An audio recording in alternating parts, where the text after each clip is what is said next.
Lok Sewa target YouTube च्यानलमा साथीहरूलाई हार्दिक स्वागत छ। यो 2078 साउन महिनामा युवा मञ्चमा प्रकाशित भएका अति महत्त्वपूर्ण समसामयिक विषयवस्तु लिएर म उपस्थित भएकी छु। यो राष्ट्रिय सन्दर्भबाट सुरु गरौँ। सरकारले आर्थिक वर्ष 2078-79 का लागि कति रुपैयाँ बराबरको आयव्यय बजेट प्रस्तुत गरेको छ। यो रु 16 खर्ब 47 अर्ब 57 करोड रुपैयाँको विवरण आयव्यय विवरण प्रस्तुत गरेको छ। अर्थमन्त्री विष्णु पौडेलद्वारा चालु आर्थिक वर्ष को तुलनामा 1 खर्ब 47 अर्ब 46 करोड रुपैयाँभन्दा बढीको नयाँ बजेट प्रस्तुत गर्नुभएको छ। प्रतिनिधि सभा विघटन रहेको अवस्थामा सरकारले अध्यादेश मार्फत बजेट ल्याएको हो। कोरोना कोभिड-19 को महामारीबाट नागरिकको जीवन रक्षा अर्थतन्त्रको शीघ्र पुनर्स्थापनालाई बजेटमा प्राथमिकता दिएको सरकारले जनाएको छ। कुल बजेट मध्ये सङ्घले गर्ने नियमित किसिमको चालु खर्चतर्फ 6 खर्ब 78 अर्ब 31 करोड 61 करोड रुपैयाँ विनियोजन गरिएको छ। यो कुल विनियोजनको 41.2% हो। त्यस्तै पुँजीगततर्फ कुल बजेटको 22.7% अर्थात् 13 खर्ब 74 अर्ब 26 करोड रुपैयाँ विनियोजन गरिएको छ। यो वित्तीय खर्चतर्फ भने 2 खर्ब 7 अर्ब 97 करोड रुपैयाँको विनियोजन गरिएको छ। त्यस्तै सरकारले प्रदेश र स्थानीय तहका लागि कुल बजेटको 23.5% अर्थात् 3 खर्ब 86 अर्ब 71 करोड रुपैयाँ विनियोजन गरेको छ। जसमध्ये समानीकरण अनुदानसहित 3 खर्ब 25 अर्ब 74 करोड चालुतर्फ र बाँकी 60 अर्ब 97 करोड रुपैयाँ पुँजीगत खर्चका लागि छुट्याइएको छ। कुल बजेट मध्ये सरकारले राजस्वबाट 10 खर्ब 24 अर्ब 90 करोड रुपैयाँ सङ्कलन गर्ने लक्ष्य राखेको छ। यो चालु आर्थिक वर्षको तुलनामा 2 खर्ब 15 अर्ब रुपैयाँभन्दा बढी हो। वैदेशिक अनुदान बापत 63 अर्ब 37 करोड रुपैयाँ प्राप्त हुने लक्ष्य राखेको छ। सो प्रस्ताव अपुग हुने 5 खर्ब 59 अर्ब 30 करोड रुपैयाँ मध्ये वैदेशिक ऋणबाट 3 खर्ब 9 अर्ब 29 करोड रुपैयाँ र आन्तरिक ऋणबाट रु 2 खर्ब 50 अर्ब रुपैयाँ जुटाउने सरकारको लक्ष्य रहेको छ। बजेटका प्रमुख प्रावधानहरू रहेका छन्। आर्थिक वृद्धि दर 6.5% हासिल गर्ने लक्ष्य रहेको छ। सरकारले शिक्षा क्षेत्रलाई प्राथमिकतामा राख्दै सबैभन्दा बढी बजेट रु 1 खर्ब 80 अर्ब 4 करोड विनियोजन गरेको छ। त्यस्तै स्वास्थ्य क्षेत्रलाई प्राथमिकतामा राख्दै 1 खर्ब 22 अर्ब 77 करोड रुपैयाँ बजेट विनियोजन गरिएको छ। विद्युतीय गाडीको अन्तशुल्क घटाइने भएको छ। कोरोनाबाट अति प्रभावित व्यवसायको आयमा 1% मात्रै आयकर लाग्नेछ। वैदेशिक रोजगारीमा रहेकाले वालेट मार्फत रेमिट्यान्स पठाउन सक्ने मुद्दती खातामा जम्मा गरे थप 1% ब्याजको व्यवस्था गर्ने रहेको छ। त्यसै गरी रहेको छ यो प्रश्न कन्टिन्यू रहेको छ। यो भिडियो केही लामो भयो भने अत्यन्तै महत्त्वपूर्ण छ साथीहरू, यहाँहरूले अन्तिमसम्म हेर्नुहोला। यो भिडियोलाई समसामयिक विषयवस्तु नजिकै गरेको परीक्षालाई मध्यनजर गर्दै यो अति महत्त्वपूर्ण विषयवस्तु रहेको छ। यो आगामी आर्थिक वर्ष भित्र 1600 मेगावाटभन्दा बढी बिजुली केन्द्रीय प्रणालीमा थपिने सरकारको योजना रहेको छ। यो बजेटमा रहेका प्रावधान हुन्। बिना दर्ताका मोबाइल 2078 साउनबाट नचल्ने एमडिएमएस सञ्चालनको तयारी गरेको छ। आगामी आर्थिक वर्षदेखि वस्तु विनिमय बजार कारोबार सञ्चालन गरिने भएको छ। हाइड्रो पावरको प्रसारण लाइन पर्ने जग्गा धनीलाई सेयरको व्यवस्था गरिनेछ। आगामी 10 वर्ष विक्रमसम्म 2088 भित्र पेट्रोलियम पदार्थबाट सञ्चालन हुने सवारीलाई विस्थापन गरिनेछ। आगामी 2 वर्ष भित्र देशभरका सबै सार्वजनिक विद्यालयमा निःशुल्क इन्टरनेटको व्यवस्था गरिनेछ। राष्ट्र सेवक कर्मचारीको तलब मासिक रु 2000ले वृद्धि भएको छ। कर्मचारीको 10 लाख रुपियाँसम्मको स्वास्थ्य बिमा र रु 1 लाखसम्मको दुर्घटना बिमा निःशुल्क गरिदिने भएको छ। सरकारी कर्मचारीलाई 10 दिनको पारिश्रमिक सहित पर्यटन बिदा दिने भएको छ। चलचित्र उद्योगमा इजाजत र नवीकरण दस्तुर छुट भएको छ। ज्येष्ठ नागरिक भत्ता 1000 थप गरी 4000 पुर्याइएको छ। यसभन्दा अगाडि 3000 रहेको थियो। कलेजका विद्यार्थीले 1% ब्याज दरमै ल्यापटप किन्न रु 80,000सम्म ऋण पाउनेछन्। शैक्षिक प्रमाणपत्र धितो राखेर अधिकतम 25 लाख सहुलियत कर्जा उपलब्ध गराइनेछ। 20 युनिटसम्मको बिजुलीमा महसुल नलाग्ने भएको छ। खानेपानीमा 20,000 लिटरसम्म महसुल छुट रहेको छ। स्टार्टअपलाई 1% ब्याजमा 25 लाखसम्म ऋण दिने रहेको छ। उपत्यका सहित सबै प्रदेशमा सरुवा रोग अस्पताल स्थापना गर्ने बजेटको प्रावधान रहेको छ। लक्ष्य रहेको छ 4 ठुला शहरमा IVF सेन्टर स्थापना गरिने भएको छ। प्रधानमन्त्री रोजगार कार्यक्रमका लागि 12 अर्ब बजेट विनियोजन गरिएको छ। गरिबी निवारण कोष खारेज भएको छ। काठमाडौँमा सञ्चालित उद्योगलाई मकवानपुरको मयूर धाप औद्योगिक क्षेत्रमा सारिने भएको छ। सामाजिक सुरक्षा कोषमा आबद्ध श्रमिकको जेठ असार 2078 को योगदान र रकम सरकारले बेहोर्ने भएको छ। बाल विकास शिक्षकको तलब रु 15,000 पुर्याइएको छ। नेपाल टेलिकममा सर्वसाधारणको शेयर हिस्सा 22% पुर्याउने प्रतिशत कायम राख्ने रहेको छ। यो सांसदहरू मार्फत निर्वाचन क्षेत्र विकास योजना छनौट गर्ने कार्यक्रम स्थानीय पूर्वाधार विकास साझेदारी कार्यक्रम खारेज गरिएको छ। गरिबलाई राज्य सुविधा परिचय पत्र प्रदान गरिने र गरिबी निवारण कोष खारेज गरिएको छ। यो बजेटमा रहेका प्रावधान रहेको थियो र 2078 साउन 1 गतेदेखि 40 माइक्रोन भन्दा पातलो प्लास्टिक पूर्ण रूपमा प्रतिबन्ध लगाइएको छ। दोस्रो प्रश्न रहेको छ राष्ट्रिय आयोजना बैंकको शुभारम्भ कहिले भएको हो? यो विक्रम सम्वत 2076 माघ 26 यसको सही उत्तर रहेको छ। तेस्रो नम्बर प्रश्नमा रहेको छ दुई ठुला बैंक नेपाल इन्भेस्टमेन्ट बैंक र हिमालयन बैंक एक आपसमा गाभिने सम्बन्धी समझदारी पत्रमा कहिले हस्ताक्षर भएको हो? यो विक्रम सम्वत 2078 वैशाख 30 यसको सही उत्तर रहेको छ। नेपाल राष्ट्र बैंकको मर्जर एन्ड एक्विजिसनको नीति अनुसार यी दुई बैंक गाभिने भएका हुन्। दुवै बैंक एक आपसमा गाभिएपछि बैंकको नाम Himalayan and Nepal investment bank limited रहने समझदारी भएको छ। दुवै बैंक एक भएपछि बैंकको चुक्ता पुँजी 26.94 अर्ब रुपियाँ भई सबैभन्दा बढी चुक्ता पुँजी भएको बैंक बन्नेछ। चौथो प्रश्नमा रहेको छ राष्ट्र बैंकद्वारा 2078 वैशाख 29 जारी देशको आर्थिक एवं वित्तीय स्थितिमा आर्थिक वर्ष 2077-78 को 9 महिनामा वस्तु व्यापार घाटामा कति प्रतिशत वृद्धि भएको छ? यो 12.5% यसको सही उत्तर रहेको छ। प्रतिवेदन अनुसार आर्थिक वर्ष 2077-78 को 9 महिनामा वस्तु व्यापार घाटा 1016 अर्ब 63 करोड पुगेको छ। 9 महिनामा कुल वस्तु निर्यात 20.5% ले वृद्धि भई 94 अर्ब 77 करोड पुगेको छ। पछिल्लो वर्षको सोही अवधिमा यस्तो निर्यात 12.9% ले वृद्धि भएको थियो। गन्तव्यका आधारमा भारत तथा अन्य मुलुकतर्फ क्रमशः 23.5% र 14.5% ले निर्यात वृद्धि भएको छ। चीनतर्फको निर्यातमा भने 27.3% ले कमी आएको छ।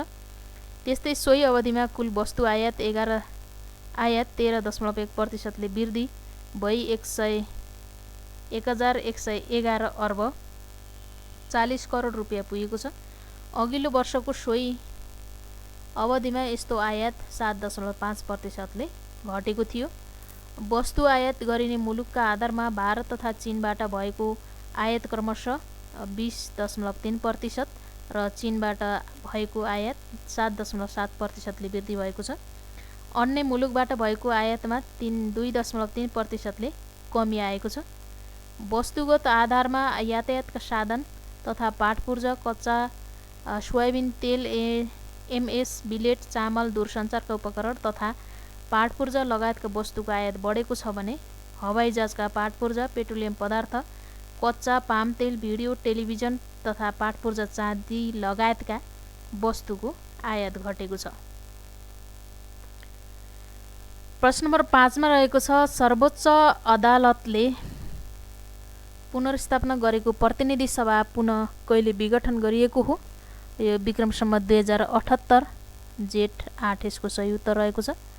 मन्त्री परिषदको सिफारिसमा जेठ 8 गते राष्ट्रपति विद्यादेवी भण्डारीद्वारा प्रतिनिधि सभा विघटन सदर गरिएको थियो। विघटनसँगै 2 चरणमा 2078 कार्तिक 26 र मङ्सिर 3 मा निर्वाचनको मितिसम्म प्रस्ताव गरिएको थियो। यसअघि तत्कालीन प्रधानमन्त्री गिरिजाप्रसाद कोइरालाले 2051 असार 26 गते प्रतिनिधि सभा विघटनका लागि सिफारिस गर्नुभएको थियो। संसदमा नीति तथा कार्यक्रम असफल भएपछि विघटन गरिएको थियो। सो विघटन सर्वोच्च अदालतले सदर गरेको थियो। त्यस्तै प्रधानमन्त्री उप अविश्वासको प्रस्ताव आएपछि तत्कालीन प्रधानमन्त्री मनमोहन अधिकारीले 2052 जेठ 26 मा प्रतिनिधि सभा विघटन गर्नुभएको थियो। उक्त विघटन अदालतले के गरिदिएको थियो त सदर गरिदिएको थियो। त्यो विघटन उल्टाइदिएको थियो। त्यस्तै रहेको छ। त्यस्तै 2077 पुस 5 गते प्रधानमन्त्री केपी शर्मा ओलीले गर्नुभएको विघटन सर्वोच्च अदालतले बदर गरेको थियो।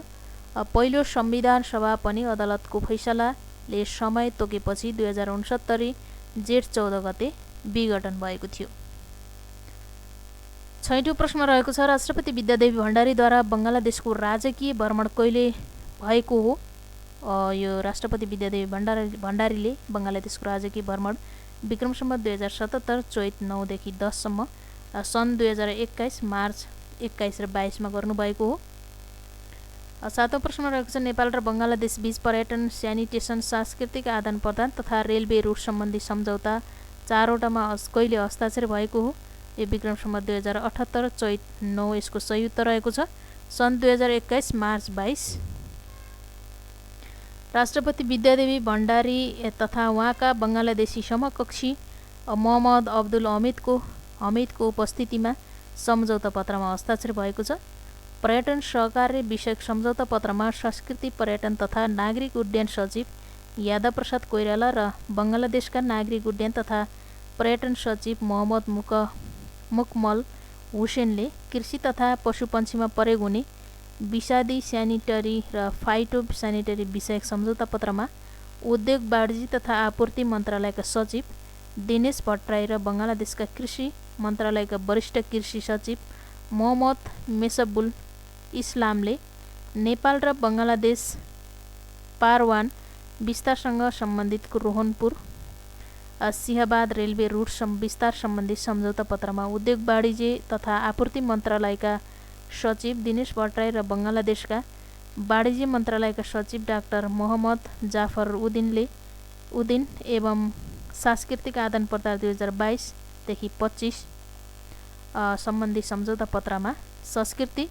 पर्यटन तथा नागरिक उड्डयन मन्त्रालयका सचिव यादव प्रसाद कोइराला र बङ्गलादेशका संस्कृति मन्त्रालयका सचिव बदरुल अफरिनले हस्ताक्षर गर्नुभएको रोहनपुर सिंहबाद रेलवे रुटमा नेपालको पहुँच पुर्याउने विषयमा दुई देशबीच समझदारी पत्रमा आदान प्रदान भएको थियो।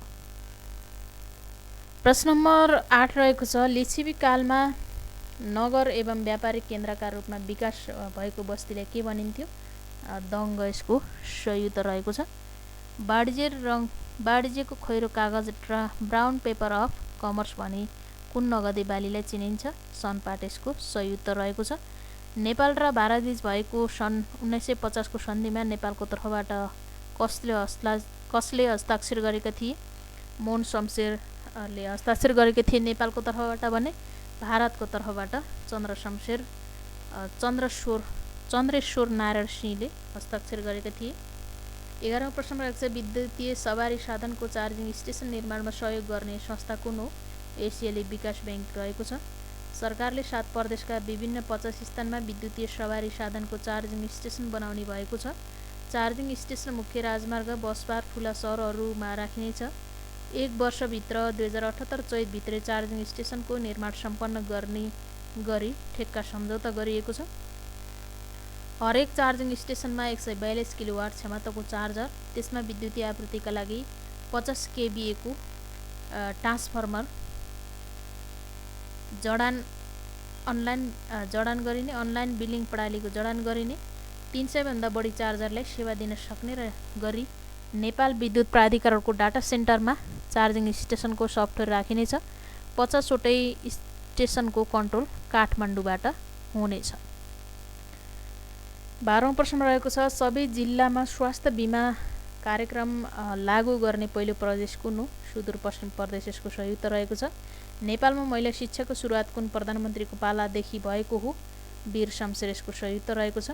मकै पर्व विक्रम सम्वत 1977 को पोल खोल्ने व्यक्ति रामहरि अधिकारी र भोजराज जोशी हुन् भने लाइब्रेरी पर्व विक्रम सम्वत 1987 को पोल खोल्ने व्यक्ति को हुन्? रामचन्द्र अधिकारी यसको सही उत्तर रहेको छ। यो लाइब्रेरी पर्वको पोल खोल्ने व्यक्ति रामचन्द्र अधिकारी हुन्। त्यसैगरी अन्य घटनामा पोल खोल्ने व्यक्ति रहेका छन्। यहाँ भण्डारखाल पर्व विक्रम सम्वत 1903 कार्तिक 12 को पोल खोल्ने व्यक्ति विजयराज पण्डित रहेका छन्।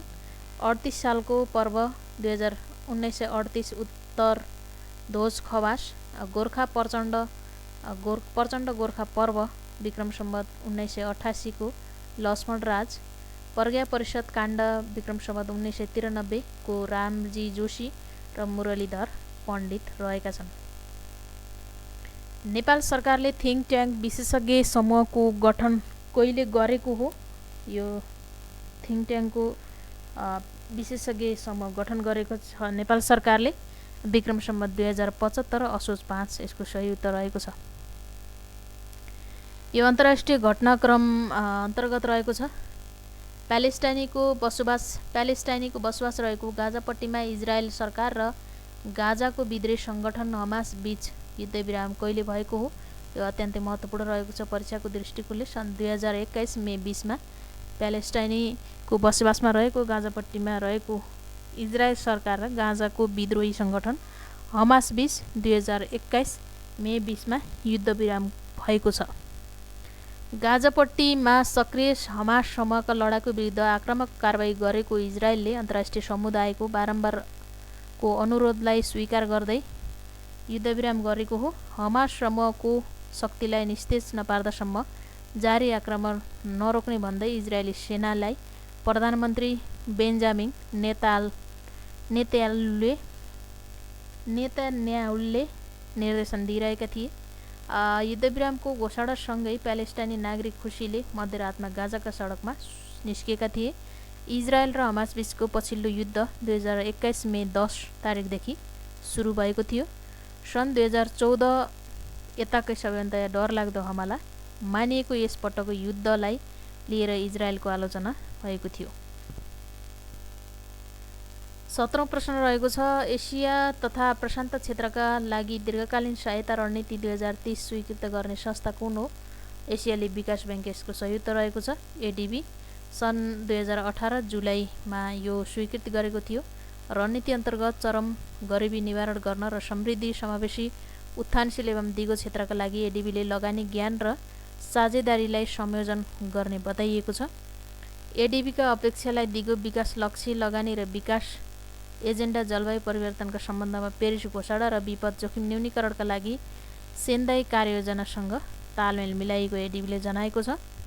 रणनीति 2030 ले महत्त्वाकांक्षी विकासका एजेन्डालाई निर्दिष्ट स्थानीय परिस्थिति अनुकूल बनाउन आग्रह गर्दै यसका लागि देश विशेषलाई केन्द्रित गर्न नवीनतम प्रविधिको प्रवर्धन गर्ने एकीकृत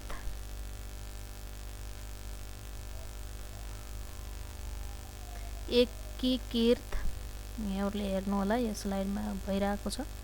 एकीकृत सहयोग गर्ने नीतिले जनाएको छ। 18औं प्रश्नमा रहेको छ दोस्रो विश्वयुद्ध कहिलेदेखि कहिलेसम्म चलेको थियो?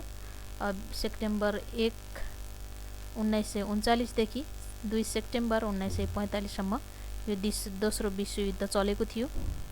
जर्मन साम्राज्यका संस्थापक कसलाई मानिन्छ? बिस्मार्क यसको सही उत्तर रहेको छ। कुन सम्मेलन पश्चात सार्क वर्ष घोषणा गर्न थालिएको हो? यो सार्क वर्ष घोषणा गर्न थालिएको चौथो सम्मेलन पश्चात सार्क वर्ष घोषणा गर्न थालिएको हो। शान्ति र समृद्धिका लागि गहन एकता कति हो? सार्क शिखर सम्मेलनको नारा हो। यो 18औं यसको सही उत्तर रहेको छ। असंलग्न आन्दोलन एनएएममा आबद्ध सार्क राष्ट्र कुन कुन हुन्? यो सबै 8वटा सार्क राष्ट्र हुन्। ला मिजरेबल नामक उपन्यासका लेखक को हुन्? फ्रेन्च साहित्यकार भिक्टर ह्युगो हुन्। प्रसिद्ध चित्रकार मूर्तिकार पाब्लो पिकासोको जन्म कुन देशमा भएको हो? स्पेन यसको सही उत्तर रहेको छ। गेवेर्निका यिनको प्रख्यात चित्रकला हो। यिनले कलामा घनत्ववादको सुरुवात गरेका थिए। अन्तर्राष्ट्रिय न्यायालयमा कतिजना न्यायाधीश रहन्छन्? यो 15 जना यसको सही उत्तर रहेको छ। विश्वको सबैभन्दा अग्लो स्थानमा रहेको राजधानी कुन हो? बोलिभियाको लापाज राजधानी विश्वको सबैभन्दा अग्लो स्थानमा रहेको हो। महिलालाई मताधिकार प्रदान गर्ने विश्वको पहिलो राष्ट्र कुन हो? न्युजिल्यान्ड यसको सही उत्तर हो। न्युजिल्यान्डले सन् 1893 मा यस सम्बन्धी व्यवस्था गरेको थियो। महिलाका लागि मताधिकारको व्यवस्था गर्ने हालसम्मको पछिल्लो राष्ट्र भने साउदी अरब हो। साउदी अरबले सन् 2011 मा यो अधिकार सम्बन्धी व्यवस्था गरेको थियो। विश्वको सबैभन्दा अग्लो झरना कुन हो? यो एन्जल रहेको छ। यो 1000 मिटरको रहेको छ, जुन भेनेजुएलामा अवस्थित छ। भारतीय अन्तरिक्ष प्रक्षेपण आइएसएले एकैपटक कतिवटा उपग्रह प्रक्षेपण गरी कीर्तिमान कायम गर्यो? 104 वटा उपग्रह प्रक्षेपण गरेको थियो। आइएसएले भारत लगायत America, Israel, Netherlands, Switzerland, Kazakhstan र युए गरी 104 वटा उपग्रह प्रक्षेपण गरेको थियो। सन् 2017 फेब्रुअरी 15 मा ती उपग्रह प्रक्षेपण गरेको थियो। यसअघि सन् 2014 मा रुसले एकैपटक 37 भू-उपग्रह प्रक्षेपण गरेको थियो। प्रश्न नम्बर 30 मा रहेको छ, कुन देशलाई इतिहासको बत्ती भनेर चिनिन्छ? युनान ग्रिसलाई। औद्योगिक क्रान्तिको सुरुवात कुन देशबाट भएको हो? बेलायत यसको सही उत्तर रहेको छ। विश्वको सर्वाधिक उचाइमा रहेको रेलमार्ग कहाँ रहेको छ? चीनमा यसको सही उत्तर रहेको छ। तान्जानियाका बासिन्दालाई के भनिन्छ? स्वाहिली यसको सही उत्तर रहेको छ। चीन र दक्षिण एसिया साहित्य सम्मेलन पहिलोपटक कहाँ आयोजना गरियो? चीनमा सन् 2017 मा। इलियड र ओडिसी नामक प्रसिद्ध कृतिका रचनाकार को हुन्? होमर यसको सही उत्तर रहेको छ। भारतको कुन ठाउँलाई क्वीन अफ हिल भनेर चिनिन्छ? यो दार्जिलिङ यसको सही उत्तर रहेको छ। प्रोटोकल 18 केसँग सम्बन्धित छ? मानव अधिकार यसको सही उत्तर रहेको छ। विविध प्रश्न रहेका छन्। चलचित्र निर्देशक तथा गीतकार चेतन कार्कीको निधन कहिले भएको हो? विक्रम सम्वत 2078 जेठ 2 यसको सही उत्तर रहेको छ।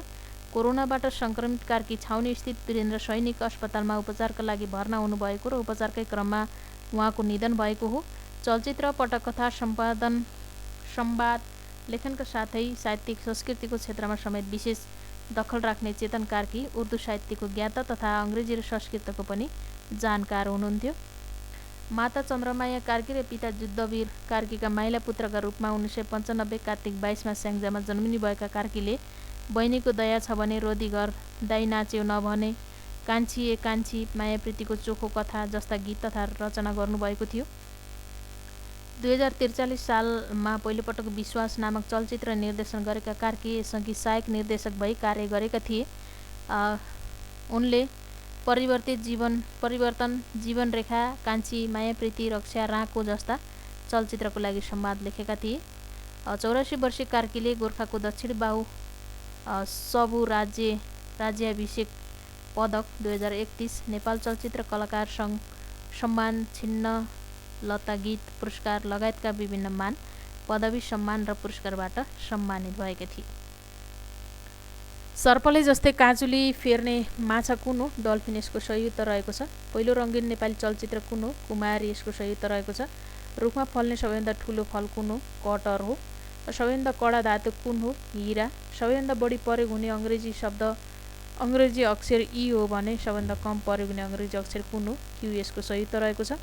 हराएका बेपत्ता व्यक्तिको खोजीका लागि इन्टरपोलद्वारा जारी गरिने नोटिसलाई के भनिन्छ? येल्लो कर्नर नोटिस भनिन्छ। विश्व वातावरण दिवस कहिले मनाइन्छ? जुन 5 यसको सही उत्तर रहेको छ। पहिलोपटक यो दिवस सन् 1974 मा एक मात्र पृथ्वी भन्ने नाराका साथ मनाइएको थियो। नेपालमा यो दिवस सन् 2000 देखि मनाउन थालिएको हो। 46 नम्बर प्रश्नमा रहेको छ तारा, ग्रह, उपग्रह, शिशु ग्रह, उल्का, पुच्छ्रे तारा लगायतका खगोलीय पिण्डहरू एवं धूलकण ग्यासीय पदार्थको अति विशाल समूहलाई के भनिन्छ? तारापुञ्ज। सौर्यमण्डलमा रहेको तारापुञ्जलाई आकाशगङ्गा तारापुञ्ज भनिन्छ भने जुन कमानी आकारका हुन्छन्। चलचित्र पत्रकारिता दिवस कहिले मनाइन्छ? यो जेठ 7 गते यसको सही उत्तर रहेको छ।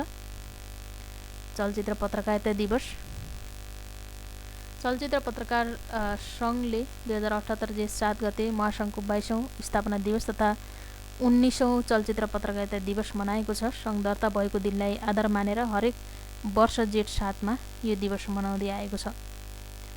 रुख बिरुवाको पात कुन तत्त्वका कारण हरियो हुन्छ? क्लोरोफिलका कारण यसको सही उत्तर रहेको छ। विश्व क्षयरोग दिवस कहिले मनाइन्छ? मार्च 24 सही उत्तर रहेको छ। सन् 2021 मा यो दिवस सङ्केत समयको क्षयरोग अन्त्यको नारा साथ मनाइएको थियो। द क्लक इन टिकलिकिङ नाराका साथ मनाइएको थियो।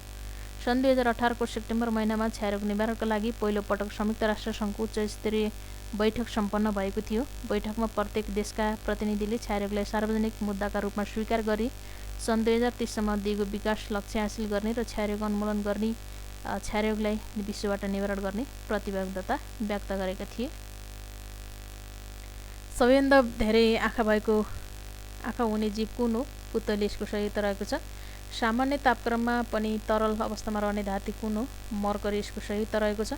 कम्प्युटरको नेपाली नाम के हो? सुसङ्ख्या यसको सही उत्तर रहेको छ।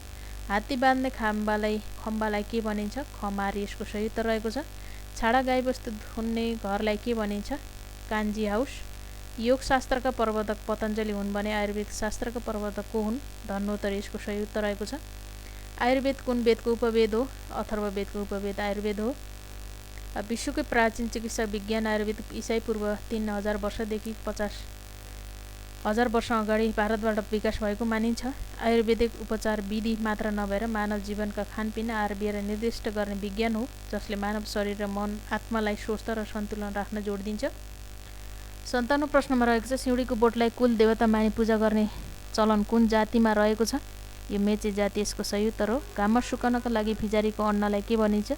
बीज कुन यसको सही उत्तर रहेको छ। वर वधु बीच विवाहको कुरा मिलाउने व्यक्तिलाई के भनिन्छ? लम यसको सही उत्तर रहेको छ।